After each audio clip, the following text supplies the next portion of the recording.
For this opportunity to share my experience in my role as a judge on how I see cultural appropriation versus cultural appreciation take place on the ice.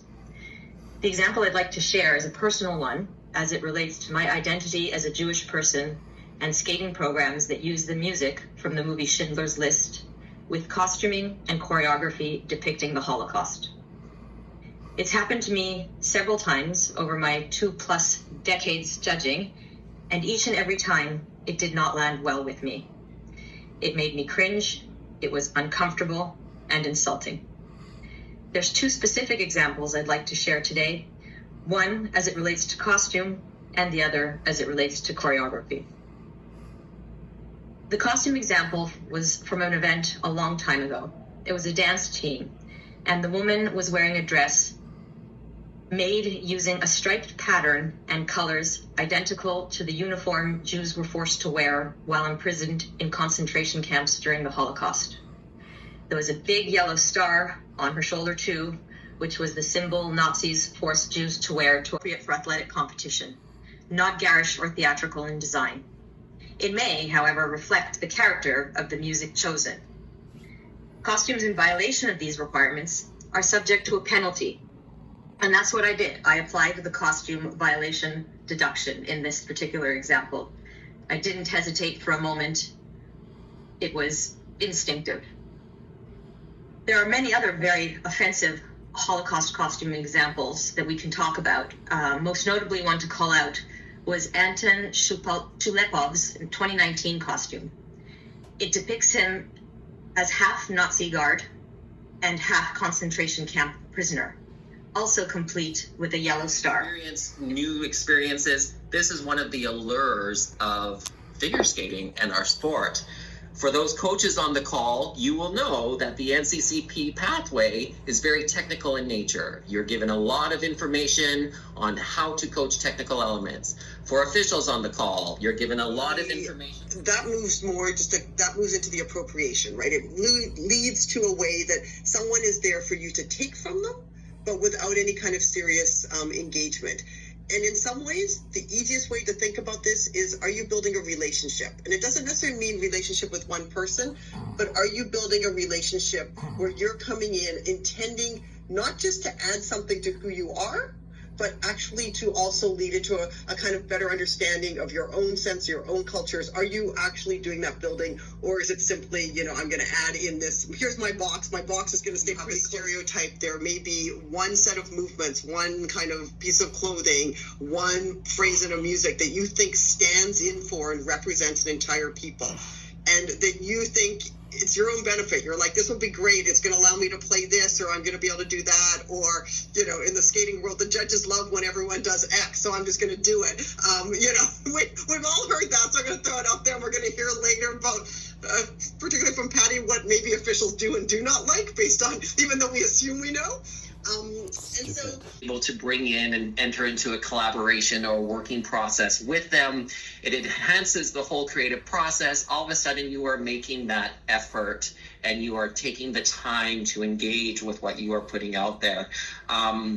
Some allow you to be, more sexual or sexualized or the kind of exotic. These are often ones that begin to move into tropes, so that certain places are where you perform different types of, bodily movements or frameworks, and to really think through those. But also, what is age appropriate? Are you having those conversations? How are you going about that? And I would just venture to say that if you feel like you can't make that, so talk about that with the parents or the skaters. Like, are you comfortable with this kind of movement? This is the character we're looking for. If you don't feel like you could comfortably discuss with the skater what it is you're asking them to do, then it may not be appropriate for that skater at that moment. Class, gain this kind of information. But regardless, this is not a checklist of do's and don'ts. We're not trying to say, do this, don't do this. This is a guide to help you consider your creative process. For athletic competition, not garish or theatrical in design. It may, however, reflect the character of the music chosen. Costumes in violation of these requirements are subject to a penalty. And that's what I did. I applied the costume violation deduction in this particular example. I didn't hesitate for a moment. It was instinctive. There are many other very offensive Holocaust costume examples that we can talk about. Most notably, one to call out was Anton Chulepov's 2019 costume. It depicts him as half Nazi guard and half concentration camp prisoner, also complete with a yellow star. This opportunity to share my experience in my role as a judge on how I see cultural appropriation versus cultural appreciation take place on the ice. The example I'd like to share is a personal one as it relates to my identity as a Jewish person and skating programs that use the music from the movie Schindler's List with costuming and choreography depicting the Holocaust. It's happened to me several times over my 2+ decades judging, and each and every time it did not land well with me. It made me cringe, it was uncomfortable and insulting. There's 2 specific examples I'd like to share today, one as it relates to costume and the other as it relates to choreography. The costume example was from an event a long time ago. It was a dance team, and the woman was wearing a dress made using a striped pattern and colors identical to the uniform Jews were forced to wear while imprisoned in concentration camps during the Holocaust. There was a big yellow star on her shoulder too, which was the symbol Nazis forced Jews to wear. The Skate Ontario Podium Pathway Manager. I'm very honored to be here and to speak on some lived experiences. Patty, thank you so much for sharing your experiences on panel. While everyone thinks it's always an honor to be on these very important competitions, sometimes the lack of thought can trigger more than just being there coaching a skating competition. And well, I'm sorry that those experiences happened to you. I'm grateful that you're sharing them with us today so that we can aim to move forward better. Whether that's the case or not, is there controversy? Are there issues that are going around? Are there concerns raised by particular communities about the piece of music or how it's being used? And be familiar with those, because if you choose to use it, best to go in informed. That's what I would just say. Doesn't, again, take it away, but be informed of what it might mean. I'll probably know me from my competitive career, which feels like another lifetime. But after my competitive career, I actually moved into show skating, and I worked on cruise ships for a long time. I did Disney on Ice. I did a couple other shows here and there, but I mainly performed on a lot of cruise ships, and I eventually worked my way up into becoming a choreographer and director for some of the shows. And I was able to work with some incredible choreographers in that world. And I just wanted to talk about, kind of touch base on some of the things that were discussed today on this call, and specifically to, time and resources and understanding the essence of what you're trying to achieve. Demanded by the production company that was higher than us to do a voguing. They wanted something to do with voguing in one of the numbers. And we were short on time, and so we did, a quick YouTube deep dive into something and, found some stuff for inspiration. And we put together this number, and I remember sitting with the lead choreographer, and we always just had this, really not great taste in our mouths about it. We were just like, this just not reading how we thought it would. And, and this was before 2020, before a lot of these conversations were happening.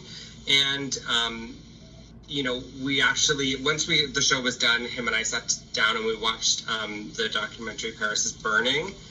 And we instantly, they turned off and we just went, oh my gosh, we just butchered the art of voguing, which was really founded on, oh my God, Latino culture and the LGBT community.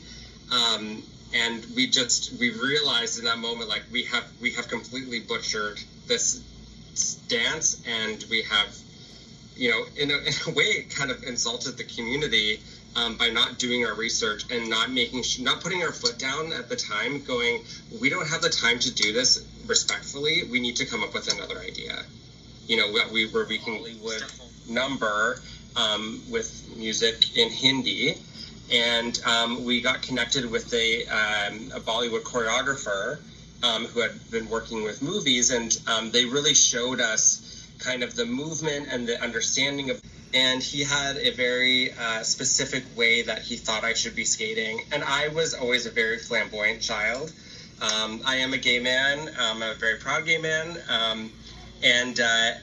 My mom, like, I was always gravitated towards things that were very sparkly. I was in things that were very sparkly, and I loved them. And so I remember multiple times, like, my mom always encouraged my creativity and always encouraged me to kind of, like, be who I watched it in the end. It was just so, it had this, like, energy and this kind of, like, reckless abandonment about it. And I really felt like we captured the essence of the dance. And when that show opened, there was actually a big Indian family that was watching, and they were watching them react to that number. I was just like, this is what. I'm so thrilled that we, like, took the time and did that, because they were just like, they were up dancing with everybody, and it was just like, oh my God, we did it. Okay, like, that's interesting. And so I actually had to work hard to kind of suppress what I naturally wanted to do.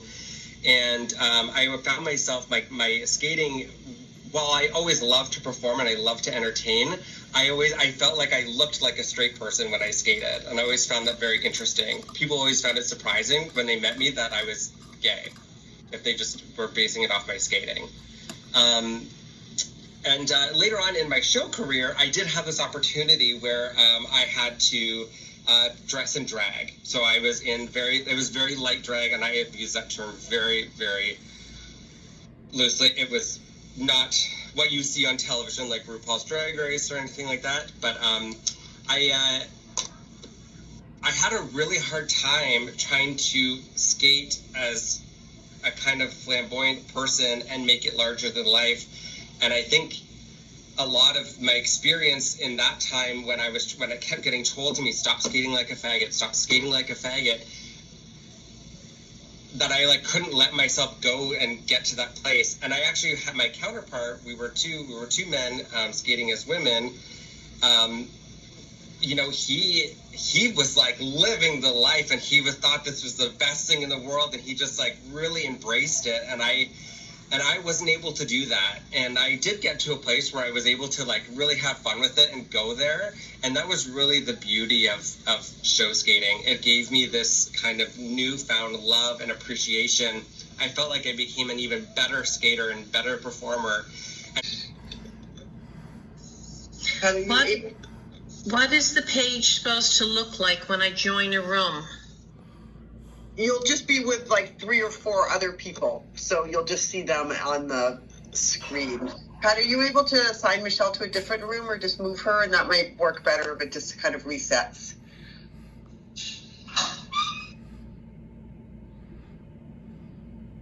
Just give me a moment. I'm looking for her name. Thanks. It's a lot to manage at the back, so thanks, Pat. Not a problem.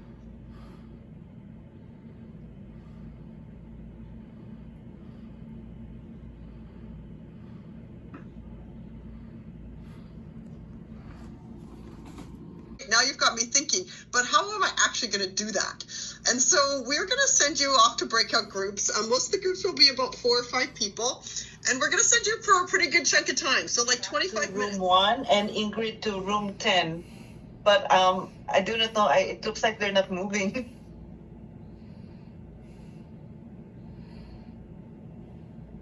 So maybe, Pat, do we want to stop sharing the screen with the breakout rooms? Yes. And then for those, Ingrid, it looks like those who are here, do we want to you can start maybe if you want to become a... Oh, Deborah, how I wish people didn't think music didn't have. Often we hear that music's for a girl. That music. It's ridiculous. Music but hasn't it's got a gender. ridiculous or not, it's something we experience daily, I think, in our environments. And so again, it's something real in the field where, you can't skate to that. That's for girls. And versus, why do we often see girls skating to I Feel Pretty? from West Side Story over and over again. It's like, I can feel pretty. I can skate. Anyway. Really reflect some things that we know happen in a field, but how you skate is to take gender out of the conversation. So I think we have to, one of the things we talked about is, so we have to find ways to empower, I'll refer to as a bystander, people to be able to ally around that. That conversation needs to end. If it happens all the time, it needs to stop, because we don't worry about gender anymore. So I just leave it at that. Thanks, Deborah. And I'm hoping scenarios like this are actually ways of empowering people always to think through and have as we think about what are responsibilities when we come from here. And so we come in with an openness to listen, for understanding, to learn from each other. But being part of a community of practice also does bring with it responsibilities. So this is where I'm like, maybe I'm the downer on your evening here, but it really is that way, that once you have some learning that you've sort of acquired, or even more scenarios and ways to think through them, the responsibility to bring those out into your own skating environments, into the clubs, and just to be able to share that learning. And I today, we were in Montreal, we were doing something with Pat, and we were, feeling on these themes and to kind of work their way through it as a group.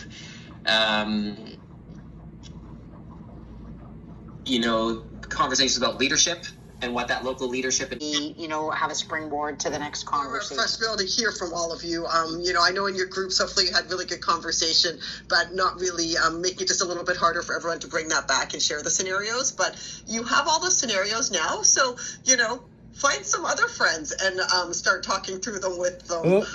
Think about how they, what reflections there might be, because I think one of the other ways that we want to think through that kind of guideline and set of questions is that there's also not one point that you enter into the conversation, or one point where you start asking questions. And so sometimes the questions really center around, should I pick this piece of music? What do I like about this piece of music? Sometimes it's starting in on the, I'd like to try something new. What are my resources? What's my capacity at the moment? And so where you'll enter in isn't always the same for each skater or each moment.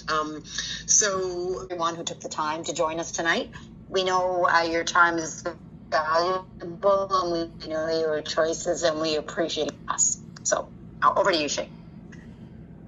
I don't need to say anything. That was beautiful. Thank you, Deborah. Thank you, all of you, sincerely, for joining. I know sometimes late at night, a million other things to do, but these conversations are important.